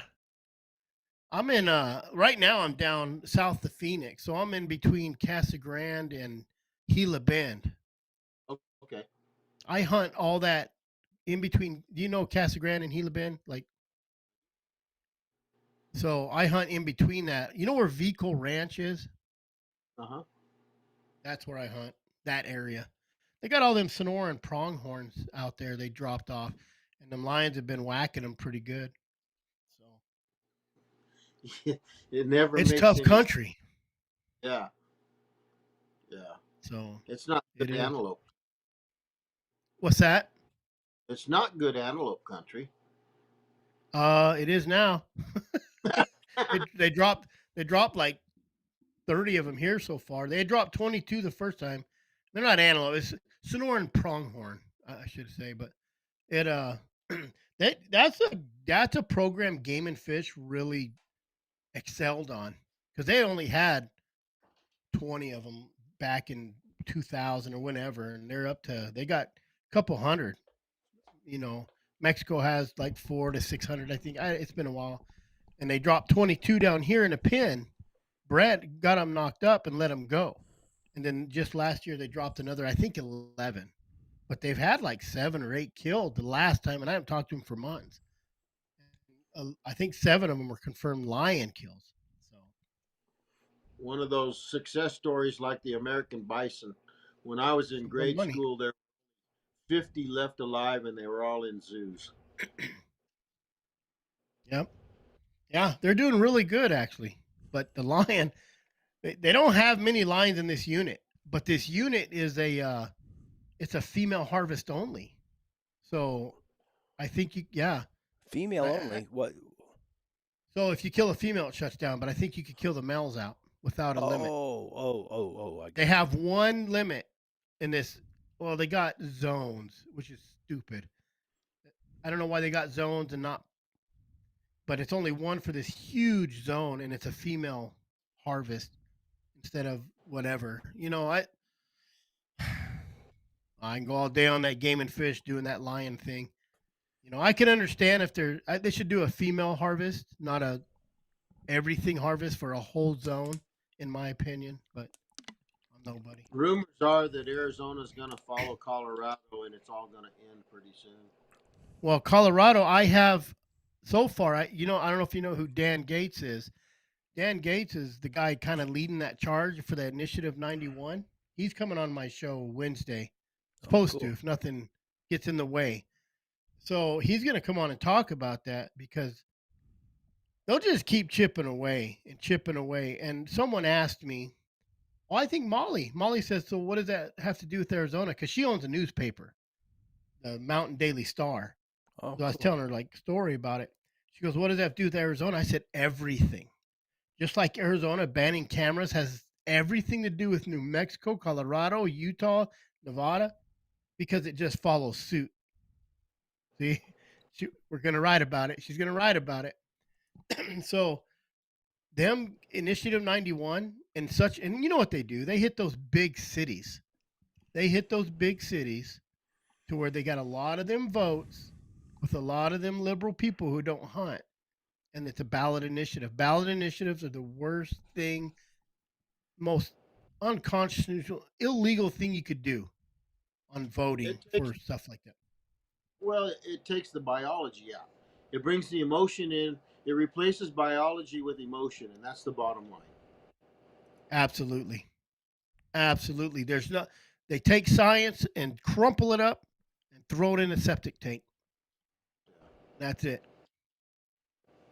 You know, the data don't mean nothing. All this money we spend on scientific data about conservation, and none of that gets put in the literature. And it's just like YouTube. But a ballot initiative is just like YouTube. A good title will get you to watch it. Just like YouTube, a good title will get you to vote. And they never put anything but help save wildlife. People see that. Of course they're going to vote yes on it. I would vote yes on it. Why not? Let's save our wild. Let's conserve. But they don't read the fine print and all that crap hidden inside it. Well, most of them are uneducated about it anyway. I Uh, think that we touched on that kind of stuff with the interview with Warner and Kelly, the conservation deal. yeah, and there's, of course, there was some things that were shared off the record. Sure, So, but I think that Kelly wanted me, and I've said this for eons, and I think this is on the record. But I've always believed that you can't. People don't understand the whole entire scenario here. They want to the rancher is public enemy number one. But without the rancher, there wouldn't be developed water. Period. Period. There would be nothing to draw wildlife, much less propagate wildlife. And so they see the rancher, everybody else out there, as the enemy, and we want to be. Everybody wants to be a conservationist, but there's a huge difference, and this is where people don't stop to consider. There's a difference between a conservation, what is it, an activist and an active conservationist. Mhm. You know, the people that are out there providing habitat, and the game department used to do a lot more of it with trick tanks and stuff like that, but that's still not owning a core drill and drilling off into the hillside or through some rock looking to open up a spring so that the water flows more freely, and they're doing it for the cattle, no doubt, but the wildlife are benefiting huge. Well, you know, there's drinkers, there's dirt tanks. People don't realize that Salt River Project, the main electric company for all of the Phoenix area, that whole metropolis, all of Maricopa County and beyond. What is there, 7 million, 8 million people in all of that, and Salt River Project owns the water and the runoff water from that whole entire watershed. They own all the lakes, they own all the electricity, and a rancher has to jump through hoops way back in the day when there were still ranchers on the Tonto just to dig a new dirt tank. They had to do it in a fashion where it was more costly and more time consuming. It was harder on their equipment, and it wasn't just an easy fix because Salt River Project wanted every bit of that rainwater down there in their lakes so they could sell it for agricultural uses and create electricity with it. And so this is it's a whole lot bigger story and issue than everybody sitting at home and on their armchair watching the news. They don't understand. Dang, Benny. And educate I me, think and it's hard to educate people. I think you missed your calling, Benny. Mhm. You should have been a politician. You should have. Yeah, but At I least a fly my lobbyist. Yeah, I get I get ugly, that was a good fly speech. I liked it. birds. I want to hit people in the mouth. I was I gonna say got the problem with Benny is when he gives you that speech and you say that's stupid, you're probably gonna go home Whap! with a fat lip. He'll probably change your mind real quick. the Irish Uh, fist with hey, force. hey, if you could get in a fight and get up and shake hands and go home and not go to jail, there'd be a lot more respect in the world. A That's lot how I more grew up. respect. You too, huh, Brett? Oh man. Except I went to jail a couple times. Yeah, but, you know, being fearful of jail is overrated. It ain't no big deal. Yeah, they feed you Yeah. good and it's warm. Hey, look at all these guys in jail for life. No taxes, free meals, free housing. Not a worry in the I was world. in county jail in the drunk tank on a Friday night. I wasn't drunk there because I was being a little verbally abusive to some of the other people they brought into jail that night. Those guys were the cops, Benny. No, those guys were dressed in drag, or that was cool, and I called them names real loud. I gotta wait until I'm a lot older before I start telling all my stories. Where Hey, the statute of limitations gone. I don't want you to forget your advertisers again, Brett. Yeah, there you go. Yep. Yep. Hey, also I wanted to add I'm a freelancer now. I'm not tied with any podcast company or anything like that. So if, Meat Eater or Joe Rogan or somebody wants to pick me up, I'm free. Hey, you know what? I'll talk to Dan Gates. He was supposed to be on. I asked him to come on last Wednesday, and he said, "Well, I can't. I got prior engagements." And I'm like, "Who's more important to me?" He's like, "Yeah, I'm going on Stephen Ellis' podcast." There you Oh, go. I guess he is more important to me. I said, but you can make me famous if you cancel him and tell him you're going on mine. Well, Couldn't get him to do it. And he's going on Joe Rogan. Joe Rogan's trying to get him on his, I guess. they have So I'm like, man, you're making me feel special. Maybe he just lied to make me feel good and get no, on that's good. That's your yeah. that'll open it up. So That's I no, mean, make me nervous. Steve Renella's got the bear grease. I mean, I used to talk to Hmm. Clay Newcomb often. He don't talk to me anymore. I don't see why the meat eater couldn't have what not the lion. Let's see, the lion scat or something like that, or lion hair podcast. Let or me tell you or guys, we were we were in the Palencios on Tuesday hunting, and this is when we were looking for Tyler. I made mention of it a while ago. Oh yeah. There was with it must have been his daughter, huh, Brett? And she had these dogs that had vests on them, and they were blood trailing dogs that she used. So if she wanted a deer, they'd go find her deer for her. And John Clump, he's just you gotta. If nobody has ever met John Clump, they need to go somewhere and meet him in his element. Oh, He's just a hoot. He's an absolute riot.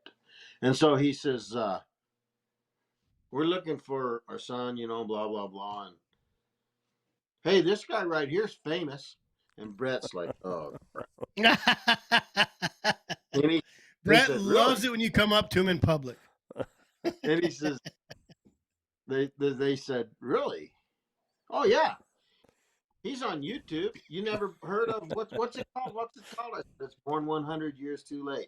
She says, well, I don't do YouTube. And John, he's not letting up. Well, you need to. You know how to get on there. You need to look him up.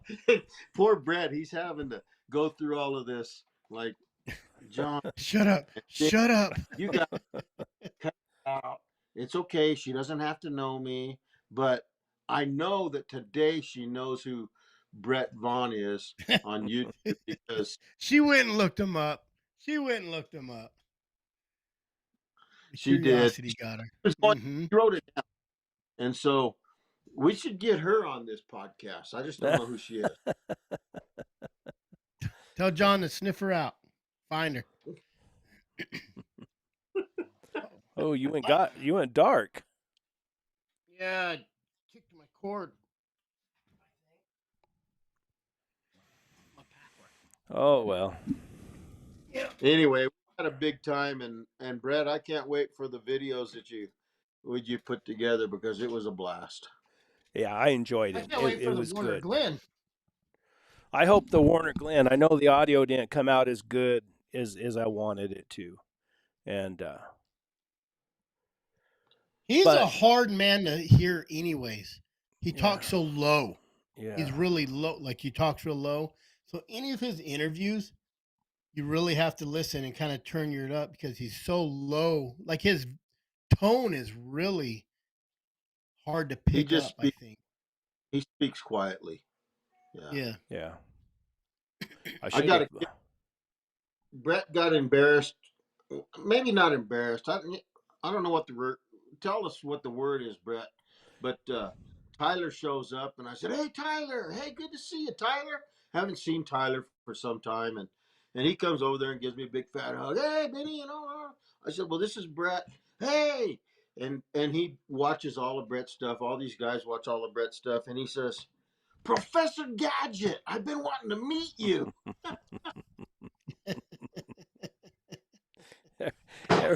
They all think I'm techie or something, but I'm really not. I mean, I don't even. I have a hard time using my Garmin. I don't know how to do all the functions or anything on it, but I did learn YouTube and I learned cameras to an extent. I mean, but Yeah, it's just because it was something I wanted to do real bad. So I don't know all that other stuff very the good. professor.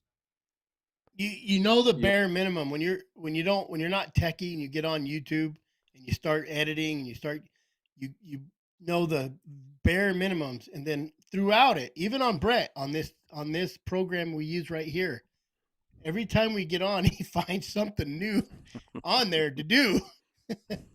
So that's I why we get learned on something. early, just so we can mess it up real bad, and I know. Let he me can see if I play can. with everything. Hold on just a minute. We got a second. You guys talk for a minute. Well, you know, I used to treat Larry Hendricks the same way. Oh, this is the world famous Larry Hendricks, and he'd say, "Hey, cut it out."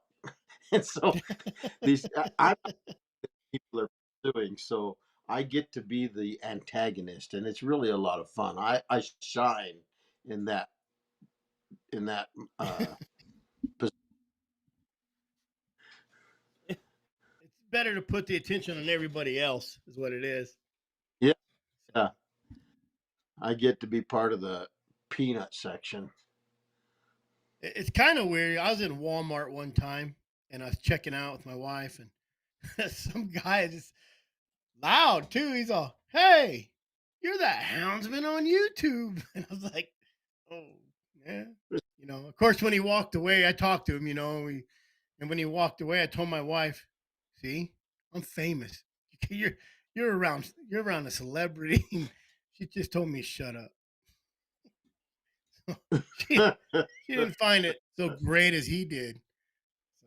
So, what's funny is about 4 days later, I went Brings into a everything Dollar back. General and I bumped into him again.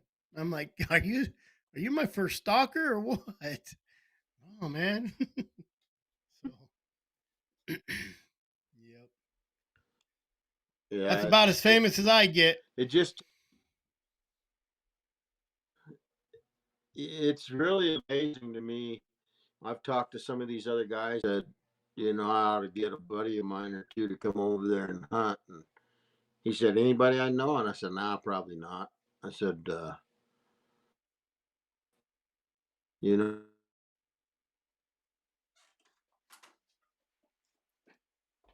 odd to run into that. You never know who's going to be watching. Last summer I was in the mountains and I was at a guy's house that lives off grid looking at a Ford Bronco to buy. And when we went in the house for him to show me something, there it was on TV, born 100 years too late, just playing away. Where was this at? Oh, I think I told you, Brett, whenever I went up there in the mountains outside of Cloudcroft to look at that Bronco, that half cab Bronco that I've been Oh, wanting to buy. And that guy, he lives off grid. And when he took me into his house to show me a catalog or something for some parts, and it was playing on TV the whole time we were out. Was born 100 years too late. Was just going and going. hmm. That's that's great, really. And I he's originally from Michigan. Yeah, it is. I got a sneak peek. I'm waiting for it to transfer computers here. Speaking of being techie, I want to show you some Benny and Warner Glenn together.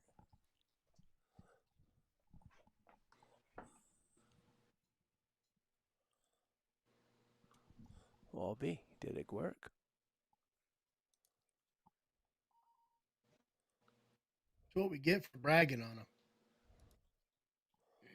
I know, huh?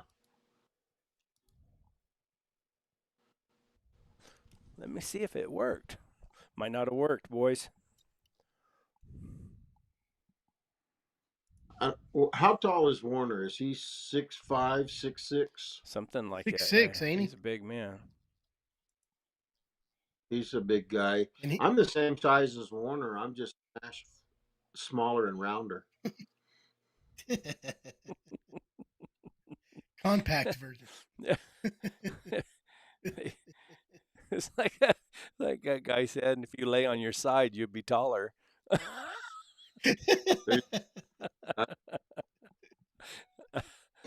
He's built like the.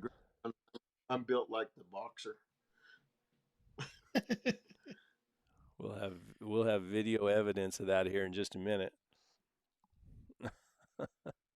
I don't like That I don't picture of like the three standing of us. next to them big guys, man.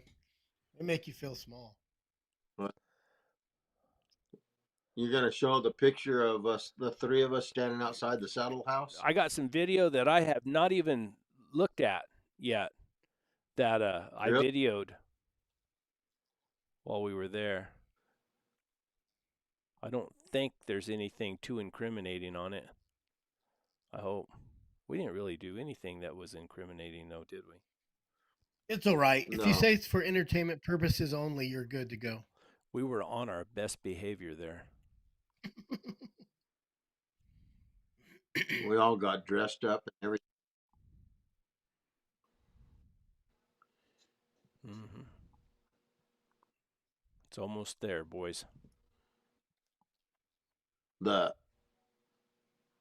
them about the museum Warner's got. That's something, isn't Oh it? my gosh, he's got things. His in whole there house, that or yeah.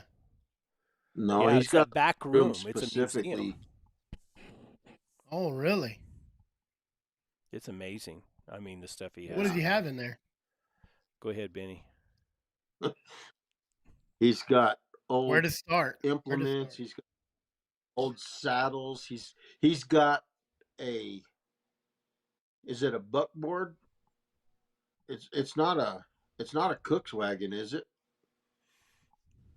Wasn't it? It's not the. I don't know. He's got an old wagon, and they completely dismantled it and brought it in there and reassembled it. And it's the Is this all centerpiece of the stuff his room. family owned? Some and some things they found. They've got some skulls. They've got a, what do you call that elephant thing that they dug that tusk up there on the ranch? Mammoth? Like a Mhm. mammoth? Can y'all see that?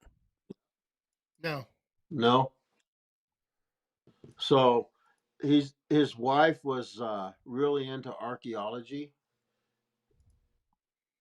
and a lot of her diggings were there. They've got a lot of Native American Indian artifacts. He kind of quit hunting, Donnie, but that little pup I got now, and I don't know what his bloodlines are, but he's got like a pretty good little dog. I don't know what He's Donnie just about a used. year and a half old. Well, Donnie grew up with Sam. With who? Sam? Oh, yeah, yeah. So, and I sure like that type of dog, the physical. Little leg under him A little bit of, yeah, and kind of small. yeah. Lightweight. And then this one of the dogs we got. It's a litter mate. The little dog, I'll get her and then catch that Chip. And she's one, Kelly said we got the 4 pups from that. That's one of the, that's a female. And the one right there laying looking at us. And then old Max, he's a black dog. Max, he's here with us. And they're those 4 that we got from that. The other dog, this is one of our old walkers that I don't hunt him anymore, he's retired. And so's little Chip there. Both of them are 13. She's 11. I still hunt her a little bit. She's good dog. Good dog. Then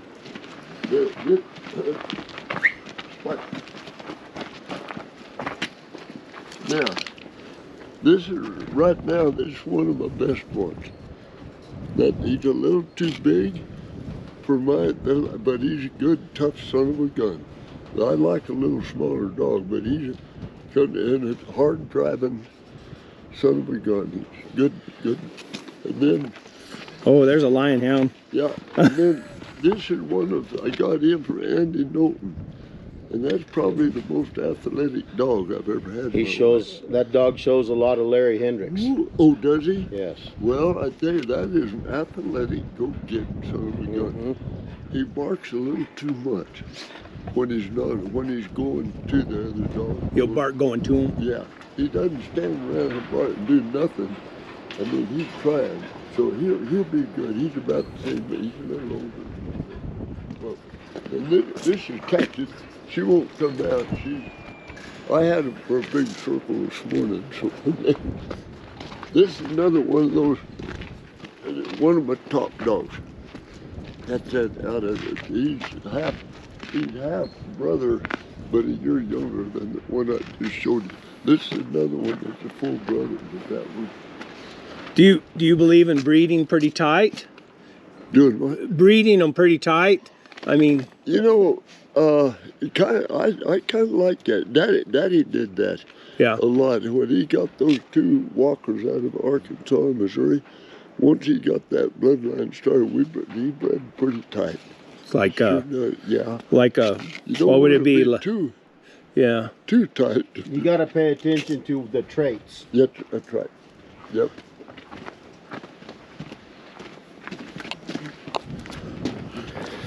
Good. Okay. And this is another one. This is another litter mate to those two that I showed you. He's a top dog right now. Yeah. How old is he? He's coming. They're all three coming 5, I think. They'd be 4.5. So Okay. yeah. It looked like a And 4-year-old. good son. Yeah. And Boone, he's one of our older dogs.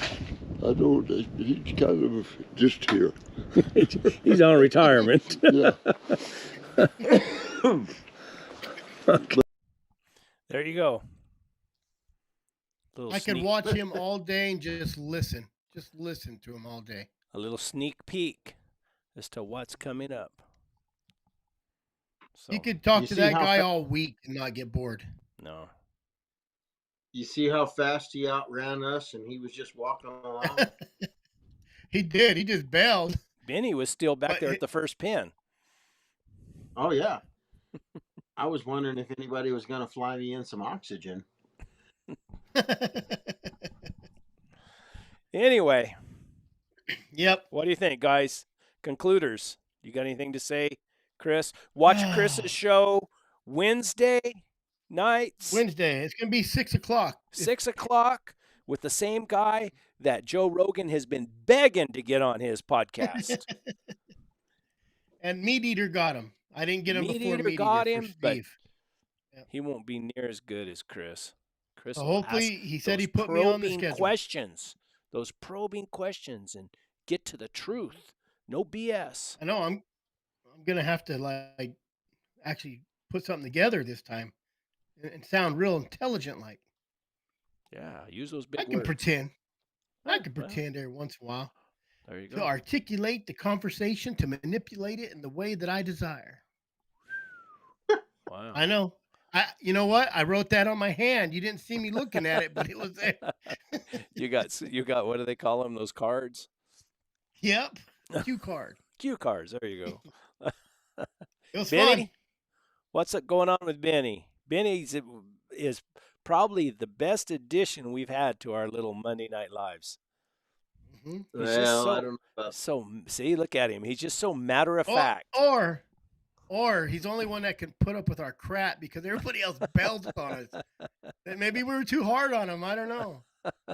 I text Nicholas. I said, "Hey, just because we broke up, don't mean you don't talk to me." Oh, we So, did. We broke up with Nicholas, didn't we? He doesn't like me I Yeah, guess anymore. so. You don't love us. I know. Oh well. if Hurt you my guys want to feelings. see my show, 3 days, I'll be just outside of Carlsbad, New Mexico, on an excavator feeding a rock crusher. Come see me. All right. I'll put his phone number in the show notes down below, and you can Yeah. call him. Yep. Run my phone battery. All day long, just send him text. Pictures Guys, of yourself. and- he likes and- pictures. And the guys who gave the super chats, thank you very much. It's going to go towards the fun, and if anything ever, whatever happens, we'll sure call out your names, and we appreciate it. Well, you'll put more up about it once you get closer to making Yeah. this a real thing too.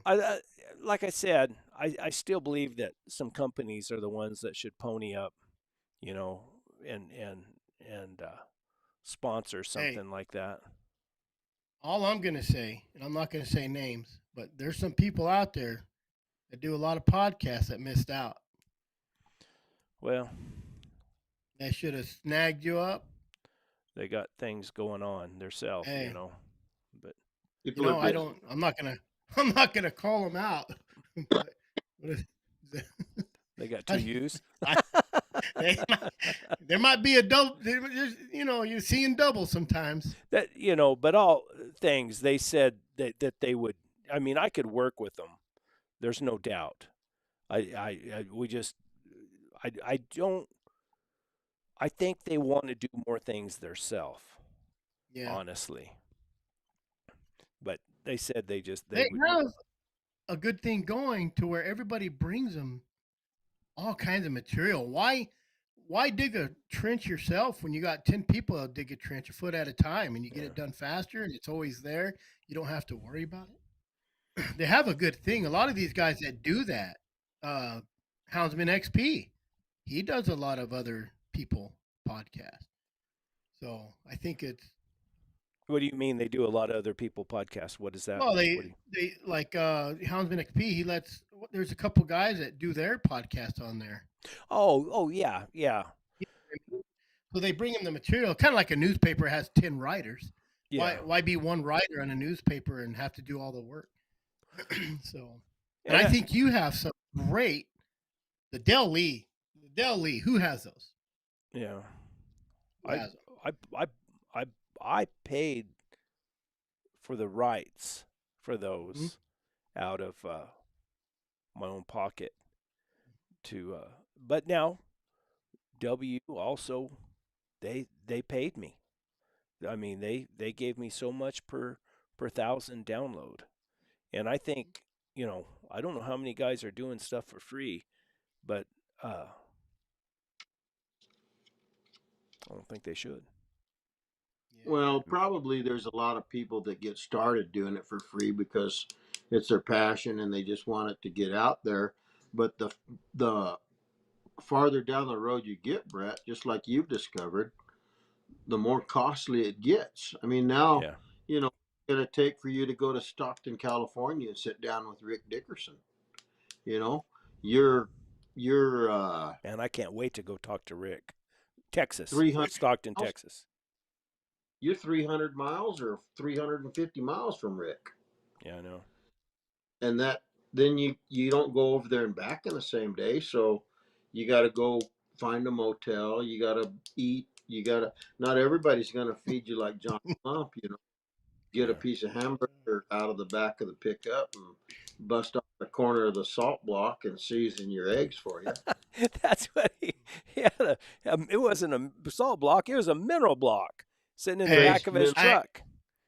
I've done it. I've stolen chunks off of rancher stuff out in the hills before because I didn't have none. Chip off a little and grind it up best you can, Yeah. and hey, I'll eat a mineral block. Yeah. But it's Diane and I just spent a night in Lubbock, Texas, and I can tell you that meals don't come free. No. Nope. Meals, fuel, time, wear and tear on your truck. Time and You yeah, know, you. I mean, like what we do here is no big deal. I pay for this program I use. No big deal. And this little channel that this interview stories entails, this channel, because of the daily tapes that I post on here, it probably makes me, $50-$60 a month, something like that. So, and like that's I why he said, has a new set of coveralls on right now, a new set of bibs right there. I know, like I said, it's a living passion large. project. I love to talk hounds and hunting and stuff like that. But for me to actually load up and go somewhere and sit down and interview somebody, it takes away from my wife. I have to hire a guy to take care of my animals while I'm gone, and there's a lot of things involved in it. There's a lot to it. Yeah, there's Yeah, a lot to it.